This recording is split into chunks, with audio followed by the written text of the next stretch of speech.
Hello YouTube మిత్రులారా, మీరందరూ ఎలా ఉన్నారు? మీరందరూ బాగున్నారని అనుకుంటున్నాను. నేను కూడా చాలా అంటే చాలా బాగున్నాను. మీరందరూ మన వీడియోస్ చూస్తున్నందుకు నాకు చాలా అంటే చాలా సంతోషంగా ఉంది. కానీ బాధాకరమైన విషయం ఏమిటి అంటే మీరందరూ వీడియోస్ చూస్తున్నారు కానీ ఎవరూ లైక్ చేయట్లేదు. దయచేసి ఈ వీడియోకు ఒక లైక్ చేసి మీ అభిప్రాయాన్ని కమెంట్ల ద్వారా తెలియచేయండి. అయితే మనం ఇప్పుడు వినబోయే యక్షిణి కథలో ఇది రెండవ భాగం. మీకు కనుక మొదటి భాగం కావాలి అంటే ఐకార్డ్స్లోనూ అలాగే ఎండ్ స్క్రీన్స్లోనూ ఉంటాయి. తప్పక మొదటి భాగం చూసిన తర్వాత రెండవ భాగం చూడండి. అప్పుడు మీకు ఇంకా బాగా అర్థమవుతుంది. ఈ రెండవ భాగం మీకు ఖచ్చితంగా నచ్చుతుంది. ఎందుకంటే ఈ భాగంలో బంధించిన యక్షిణిని ఎవరు బయటకు తెప్పించారు, అలాగే యక్షిణి ఏం చేసింది, పగ తీర్చుకుందా లేదా, యక్షిణి శాపం తొలగిందా లేదా అనేది మీకు ఈ భాగంలో తెలుస్తుంది.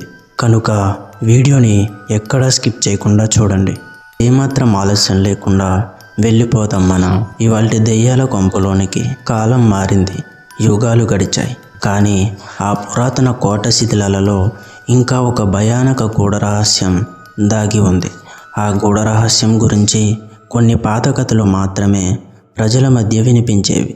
ఒకరోజు కొందరు యువకులు సాహసయాత్ర పేరుతో ఆ శిథిలాలను సందర్శించారు.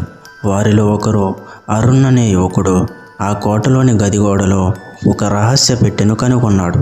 అతను దానిని తెరవగానే ఒక శీతల గాలి వణుకు తెప్పించింది. అతని కళ్ళ ముందు ఒక దివ్య సుందరి ఆకారం మెల్లగా వెలువడింది.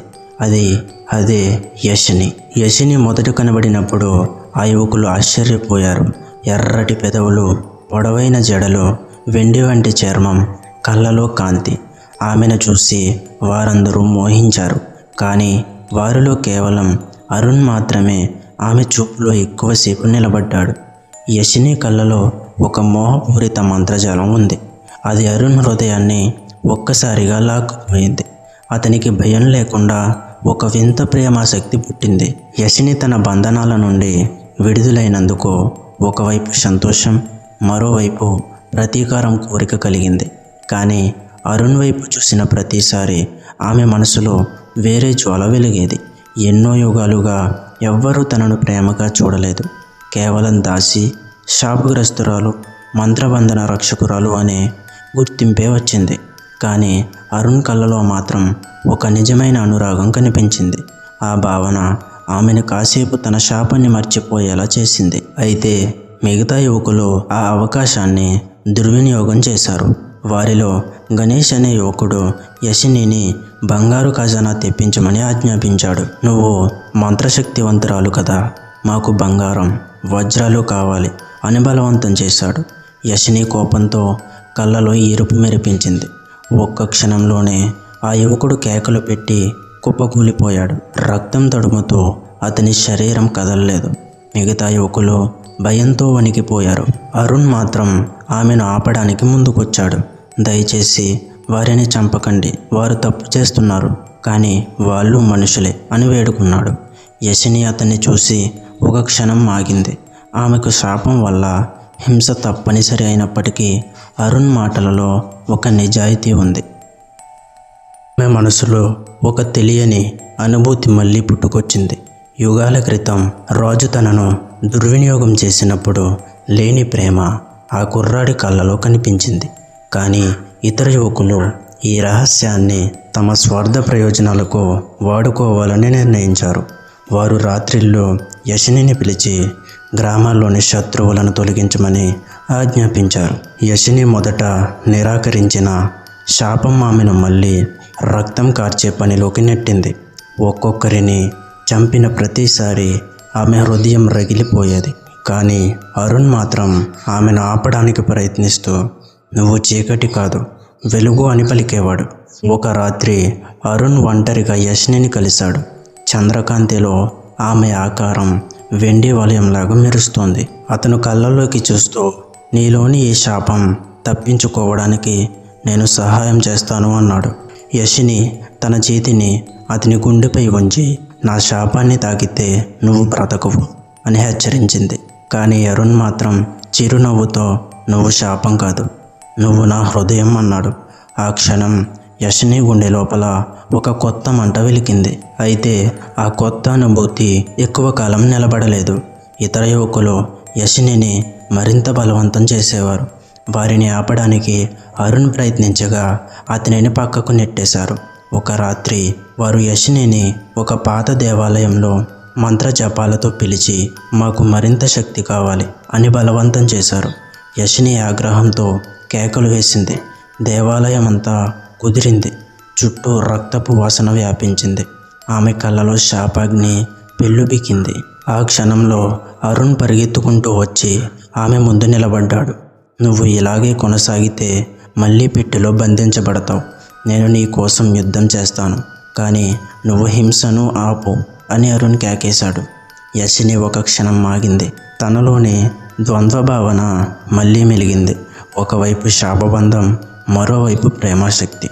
ఆమె అరుణ్ను ఆలింగనం చేసుకోవాలనుకుంది, కానీ వెంటనే శాపాగ్ని తనను ఆపేసింది.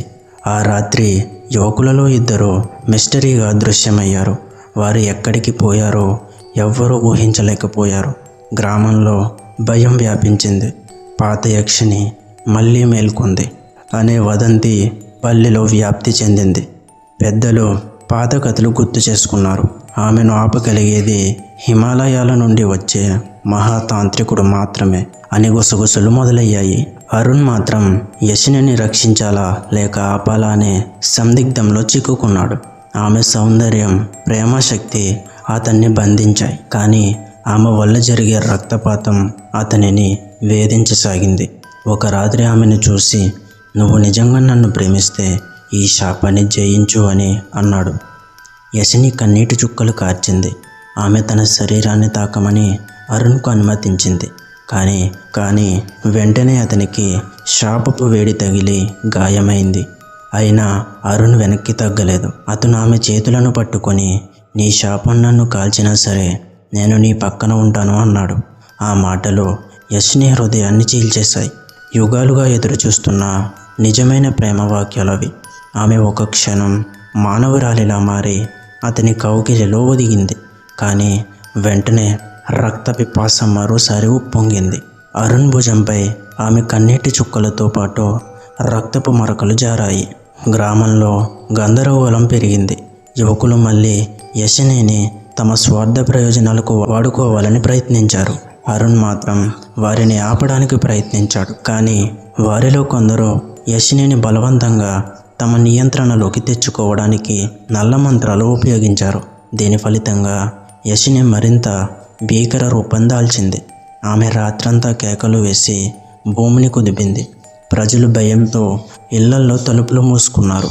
ఇదే సమయంలో హిమాలయాల నుండి ఒక మహాతాంత్రికుడు తన దివ్య దృష్టితో ఈ సంఘటనలను చూశాడు. అతనికి తెలుసు, యశిని శాపం మళ్ళీ ప్రపంచాన్ని మింగేస్తుందని. అతను వెంటనే దక్షిణ దిశగా బయలుదేరాడు. అరణ్యాలు, పర్వతాలు దాటి ఆ గ్రామం వైపు పయనమయ్యాడు. యశిని శక్తి మునుపెన్నడూ లేని విధంగా ఉవ్వెత్తున పెరుగుతుండగా అరుణ్ మాత్రం ప్రేమతో ఆమెను కాపాడాలని తప్పించాడు. కానీ విధి మాత్రం కొత్త మలుపు కోసం సిద్ధమవుతుంది. ఇక్కడితో 2వ భాగం పూర్తయింది. మీకు గనక 3వ భాగం కావాలంటే తప్పనిసరిగా కామెంట్ చేయండి.